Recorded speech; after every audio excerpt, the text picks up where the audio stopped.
Bonjour et bienvenue à toi dans cette nouvelle vidéo. Bon, je suis super contente de faire cette vidéo et de pouvoir enfin vous dire que ça y est, les élèves avocats vont enfin pouvoir suivre l'école des avocats en alternance. Alors, je sais pas si tu es un petit peu au courant, si le statut de l'élève avocat, on a un petit peu entendu parler, peut-être que non. Et en soi, c'est un peu normal parce que tant qu'on n'est pas confronté au statut de l'élève avocat, on ne sait pas forcément s'il y a un problème ou pas. Moi, j'ai découvert un petit peu la face cachée de l'école des avocats et notamment du statut de l'élève avocat en rentrant à l'école au mois de janvier dernier, donc il y a un an, un peu plus d'un an maintenant. En fait, c'est vrai que l'école nous avait demandé de trouver un stage en alternance. Donc ça s'appelle comme ça, c'est vraiment le stage en alternance qu'on fait pendant la phase où on est à l'école des avocats. Donc moi j'avais contacté pas mal de cabinets et j'avais enfin trouvé un cabinet donc chez qui j'ai fait mon stage. Et la maîtresse de stage m'avait dit, bon, du coup, en termes de contrat, c'est un contrat en alternance. Et j'étais là, bah oui, puisque l'école nous a dit que c'était un contrat en alternance. Donc, je pense que oui, c'est un contrat d'alternance.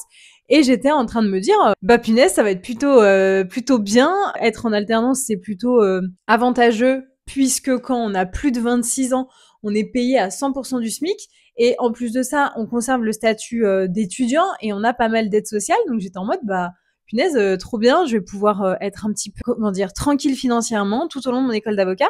Et en même temps, il y avait un petit truc dans ma tête qui me disait, ça me paraît bizarre quand même, parce que je crois avoir déjà entendu parler d'un espèce de truc où finalement on n'est pas en alternance. Et donc j'avais envoyé un petit mail à l'école des avocats, ils m'avaient dit, non, ça s'appelle stage en alternance parce que vous alternez école et stage, mais par contre vous n'êtes pas du tout en alternance type contrat d'alternance. Donc on était en stage classique. Donc bref, tout ça pour vous dire que initialement, les élèves avocats, on est dans un statut qui n'a pas vraiment de choses, de statut très clair finalement, puisque on n'est pas étudiant en soi, et en même temps on n'est pas salarié, et en même temps on n'est pas professionnel, et du coup on n'est rien. Et en fait, aux yeux de la CAF, aux yeux de Pôle Emploi, aux yeux de plein de choses qui existent et auxquelles on a le droit normalement, bah nous en tant qu'élèves avocats, bah, on est un petit peu dans un entre-deux. Donc c'est toujours assez compliqué. D'ailleurs, le CNB avait publié l'année dernière un peu un récap du statut de l'élève avocat pour permettre aux élèves avocats de savoir s'ils peuvent demander leurs APL et comment est-ce qu'on peut demander ces APL et si on peut demander telle chose ou telle chose. Et bref, au-delà de toutes les aides sociales auxquelles on n'a pas le droit, la rémunération, elle est assez dingue en termes de contrat, puisque en fait, si vous voulez, en stage, on est payé à la journée effectuée. Bon, ça c'est assez classique, mais disons que si l'école nous disait, bah finalement, normalement vous devez être pendant cette semaine à l'entreprise et que finalement vous devez venir à l'école, bah pendant cette semaine on n'est pas payé. Alors qu'en alternance, si vous devez faire une semaine à l'école en plus et donc une semaine à l'entreprise en moins, et bah vous êtes quand même payé sur cette semaine-là. Donc c'est vrai que nous on a eu des mois, beaucoup de mois, sur les 6 mois à l'école, je pense qu'il y a au moins eu 4 mois où on n'a pas eu de mois complet en stage, et donc du coup on s'est retrouvé avec des salaires qui étaient, enfin moi j'ai eu des trucs à 400 € le mois, donc c'est pas avec ça qu'on paye un loyer à Lyon clairement, et avec lequel on peut vivre décemment. Donc c'est vrai qu'en fonction de sa situation personnelle, on peut vivre. Enfin moi j'ai la chance d'avoir d'autres ressources et surtout d'être mariée et Gabriel travaillait, donc bref à nous deux on s'en sortait. Mais bon c'était quand même pas hyper large, mais voilà il y avait des élèves avocats qui étaient obligés de faire un taf à côté, de travailler chez Zara, chez H&M, à McDo, enfin que sais-je, pour essayer de compléter, pour pas se retrouver à la fin du mois sans rien. Et en même temps, ils avaient toujours cette insécurité de leur stage qui était rémunéré, mais où parfois on allait sucrer des journées parce que c'est une journée fériée, parce que c'est telle ou telle chose, et où tu te retrouvais avec 150 €, 200 € de moins. Et finalement, bah voilà, quand tu gagnes pas énormément d'argent, bah c'est quand même assez problématique. Donc tout ça pour vous dire un peu que le statut de l'élève avocat, je me suis penchée dessus et j'ai commencé sur LinkedIn à faire pas mal de posts depuis quelques mois pour un peu expliquer comment ça se passe, comment on est payé, quelles sont les problématiques qu'on rencontre, et quelque chose qui n'est vraiment pas à prendre à la légère, même si ça paraît peut-être un peu lointain pour vous. Mais en gros, quand tu rentres à l'école des avocats, c'est un TGV dans lequel tu rentres et ensuite ça s'arrête et tu prêtes serment et tu rentres dans la profession. Et en fait, quand tu as été toujours en espèce de ballottage de stage, bah en fait, t'as aucune garantie, aucune protection sur lequel tu peux te raccrocher en fait, si jamais après ta prestation de serment, ça se passe pas comme tu le veux. Et donc, c'est vrai que le statut de l'élève avocat a eu pas mal de contestations, il y a eu pas mal de choses qui ont été faites ces dernières années, largement avant que, évidemment, je prenne la parole sur les réseaux. Il y avait déjà des gens, évidemment, qui en parlaient. Et c'est très bien, et c'est, je pense, grâce à tout ça que aujourd'hui a été voté au sein du CNB le statut en fait d'apprenti pour les élèves avocats. Et ça, c'est vraiment pas quelque chose d'anodin, c'est pas quelque chose, un détail, parce que en fait, moi, je suis en droit du travail et je vois à quel point ça va ouvrir des portes et des perspectives incroyables pour les futurs avocats. Alors, en fait, le but de cette vidéo, c'est que je t'explique un petit peu quels sont les impacts qu'il faut que tu gardes en tête si jamais toi tu rentres à l'école des avocats au mois de janvier prochain, puisque en fait la réforme, c'est-à-dire que tu vas pouvoir être apprenti dès lors que tu rentreras à l'école des avocats en janvier 2026. Alors, ça, on garde un petit peu en tête janvier 2026, mais gardez également en tête que rien n'est complètement figé encore, c'est-à-dire que le CNB a voté pour que ça soit mis en place pour janvier 2026. Mais avant que ça soit mis en place, il va y avoir pas mal de petites procédures par-ci par-là au sein des CRFPA, et c'est pas forcément le plus évident pour eux parce que ça va demander beaucoup de travail, évidemment, vous vous en doutez. Donc, jusqu'à ce que ça soit pas fixé dans le marbre, gardez en tête que ça peut bouger cette date et que ça pourrait être reporté à janvier 2027 ou en cours d'année 2026, mais ça, j'y crois moins. Je pense que le plus pratique, c'est quand même de fixer en janvier puisque c'est la date d'entrée à l'école des avocats, des élèves avocats. Mais bon, voilà. Aujourd'hui, ce qui a été demandé, c'est janvier 2026. Donc ça, c'est cool. Deuxième chose importante à garder en tête, c'est que c'est pour 5 années d'expérimentation. Alors, c'est une expérience. En fait, ce qu'il faut aussi comprendre, c'est que le fait que vous deveniez salarié, pour les cabinets, ça va être quelque chose d'assez difficile financièrement. Et moi, j'ai plein de choses, plein d'idées par rapport à ça, parce qu'en fait, un salarié, ça coûte beaucoup, ça coûte de l'argent, ça coûte vachement plus cher qu'un simple stagiaire. C'est assez simple à comprendre. En tant que stagiaire, vous avez moins de protection. Donc, si vous avez moins de protection, c'est parce que votre employeur paye un peu moins de cotisations sociales et de choses sur vous. Donc, lui, ça lui coûte moins cher et vous avez moins de droits. Mais dès lors que vous allez avoir plus de droits et un vrai statut de salarié, évidemment, aux côtés de l'employeur, il va un peu prendre plus cher, ça va lui coûter plus cher, plus de cotisations sociales et autre chose. Et aussi en termes de droit salarial, c'est vachement plus impactant pour un employeur.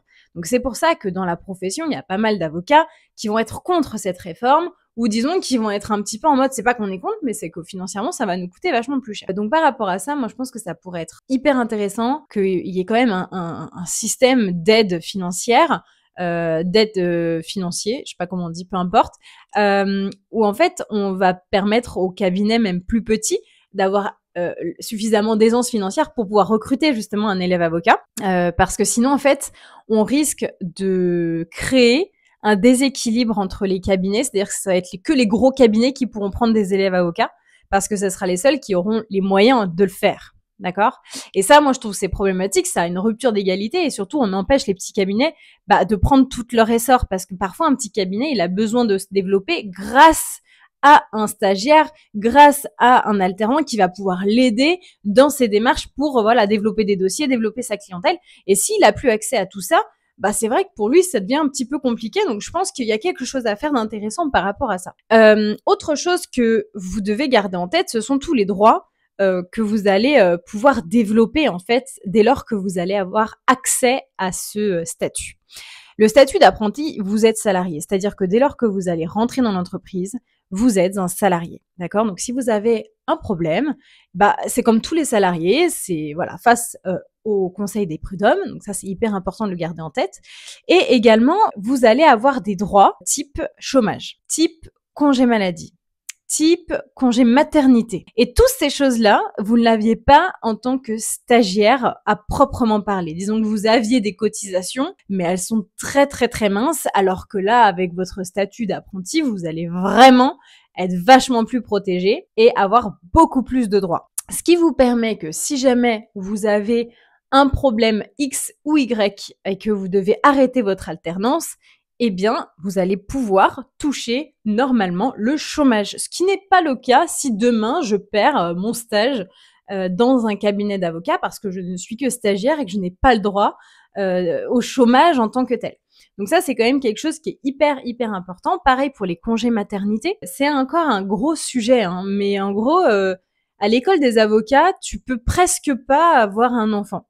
Alors, pour beaucoup, vous allez me dire, oui, enfin, bon, normal, tu fais tes études, tu fais pas d'enfant. Mais en fait, non, c'est pas normal. C'est-à-dire que tout le monde doit pouvoir faire ce qu'il veut, en soi, de sa vie, dans le cadre de ses études, on est bien d'accord. Et en fait, à l'école des avocats, tu peux très difficilement, en fait, tomber enceinte et avoir un gamin. Je parle pour les femmes, hein, parce que bien sûr que pour les hommes, c'est toujours vachement plus facile ce genre de truc. Mais pour une femme, en fait, tu tombes enceinte, tu accouches et en fait, tu dois directement repartir faire ton stage. T'as pas le droit en fait de quitter ton stage, d'avoir un congé d'un mois ou je ne sais quoi, parce qu'en fait, pour pouvoir passer le CAPA, tu dois valider tous tes stages et toutes tes semaines de stage. Et donc, si jamais tu es pas là pendant un mois parce que tu es en congé maternité, bah c'est bye bye, tu peux pas passer le CAPA. Donc ça va être une question qu'il va falloir résoudre aussi dans les prochains mois, prochaines années, parce que le statut d'apprenti ne va pas permettre vraiment de répondre à cette problématique. Ce que ça va faire, c'est juste permettre à l'élève avocate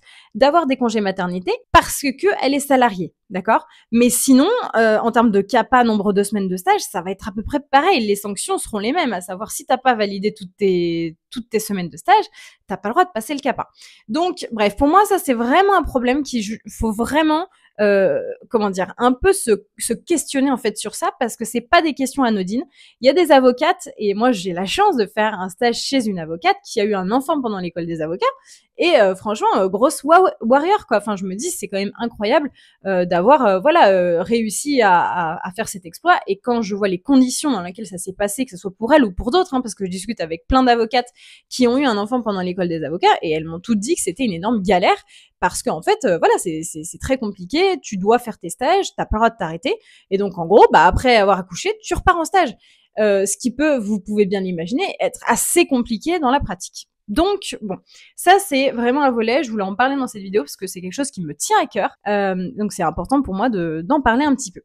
Autre chose hyper intéressant, c'est qu'en fait, le fait que vous soyez alternant fait que pendant 1 an et demi, vous allez percevoir votre salaire et quand vous allez passer le CAPA normalement au mois de septembre, ça dépend les écoles, on est bien d'accord, mais grosso modo on passe le CAPA pour la majorité au mois de septembre et ensuite on prête serment en décembre. Ce qui fait que pendant 3 mois, on n'est ni élève avocat, ni avocat et on n'est rien. D'accord? Et ça, c'est une zone qui est grise, qui est pas du tout résolue encore. Mais grâce au fait que vous aurez été alternant. Ça fait que pendant 3 mois, vous allez pouvoir choisir de bosser, hein, bien sûr. Vous pouvez choisir de faire un CDD, de faire des remplacements ou autre. Enfin, là-dessus, vous allez pouvoir exercer en tant que juriste, pas en tant qu'avocat, mais en tant que juriste, classiquement, comme actuellement ça se passe. Ou alors, vous allez aussi pouvoir toucher l'ARE, parce que vous aurez cotisé pendant 1 an et demi, et que donc, vous pourrez toucher l'ARE pendant ces 3 mois gris, en fait, dans le cadre d'attente de prestation de serment. Alors que aujourd'hui, si, je dis bien si, un élève avocat n'a jamais fait d'alternance, a fait son école d'avocat de façon classique avec ses stages, avec le statut stagiaire, en fait, après le CAPA, il touche pas le chômage. Hein, il a fait ses stages, c'est bien, mais il aura pas le chômage. Alors que vous aurez le droit au chômage, et ça, c'est quelque chose qui est hyper intéressant à bien garder en tête.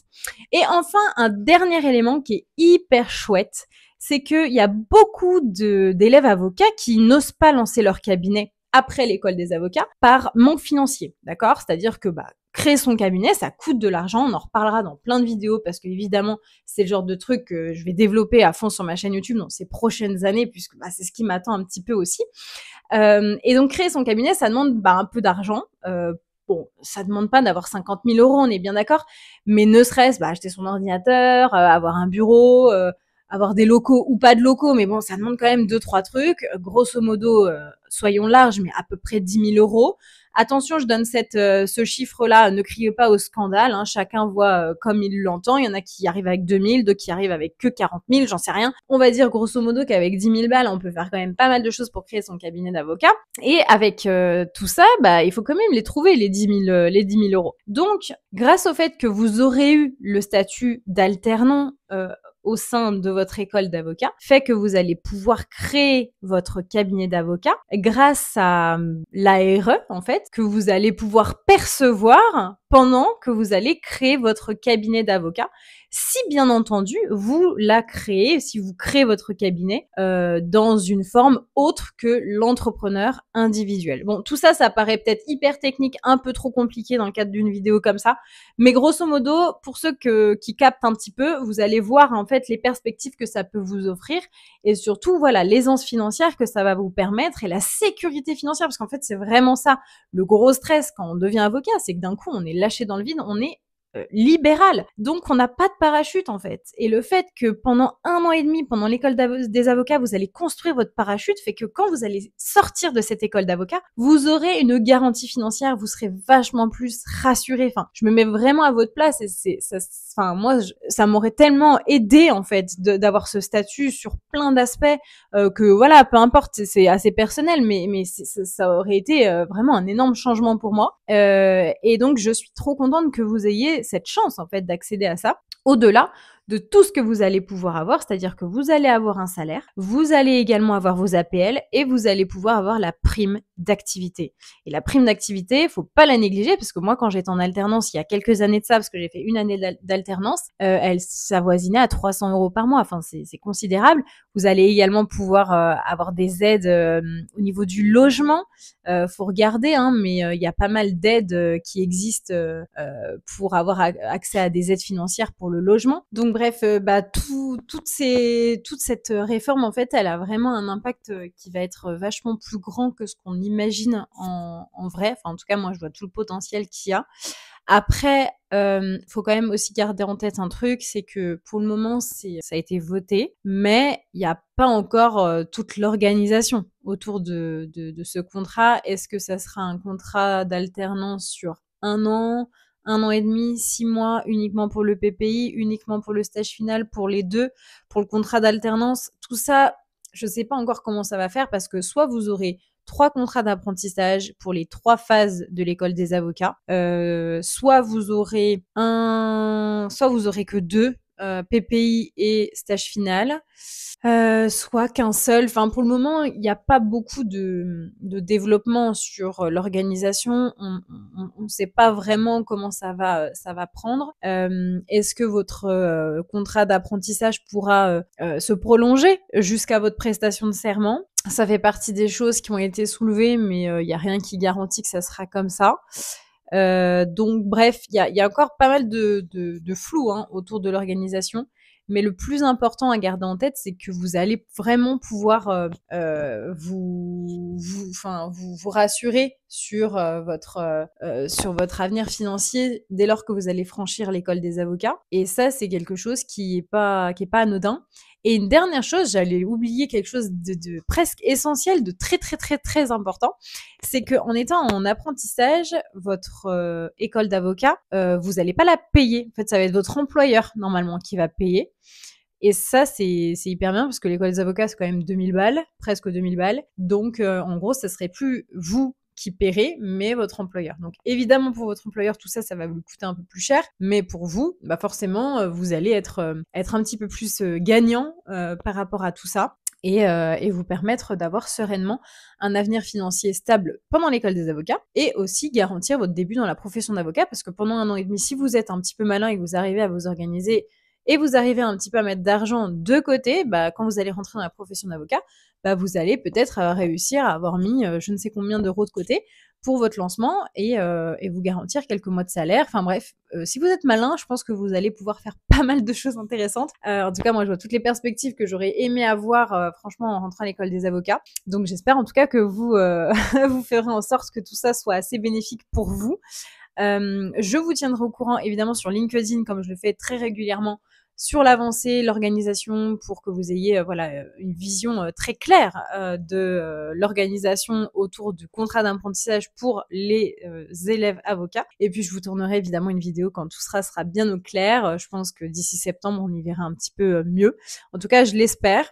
Ah, encore une fois, attention, cette réforme s'applique à partir de janvier 2026 pour la promotion janvier 2026. Donc si vous êtes déjà à l'école des avocats depuis quelques mois, depuis janvier ou depuis 1 an, ça ne s'appliquera normalement pas à vous.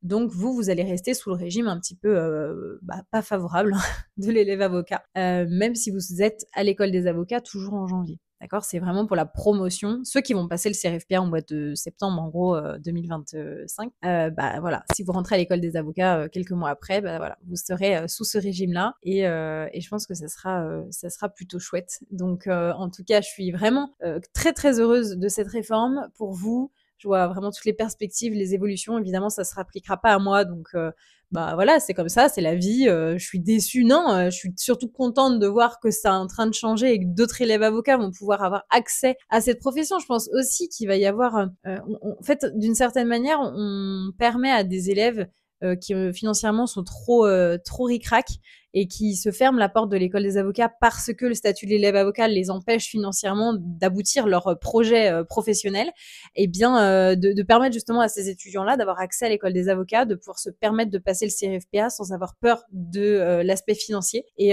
tout ça, pour moi, ça a quand même vachement d'importance parce que c'est des choses qui sont essentielles dans les études. Faut pas s'arrêter à l'aspect financier. Je trouve ça trop dommage que des étudiants ne puissent pas aller au bout de leur ambition à cause de l'aspect financier. Et pourtant, c'est tellement essentiel que, voilà, je veux dire, c'est tout à fait normal. On peut pas vivre sans rien. Donc, bref, je suis vraiment ravie.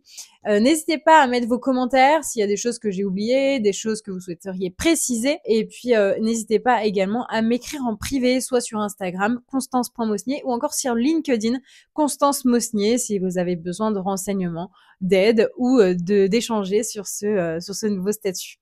Voilà, je vous souhaite une très bonne journée et je vous dis à très bientôt dans une prochaine vidéo. Salut!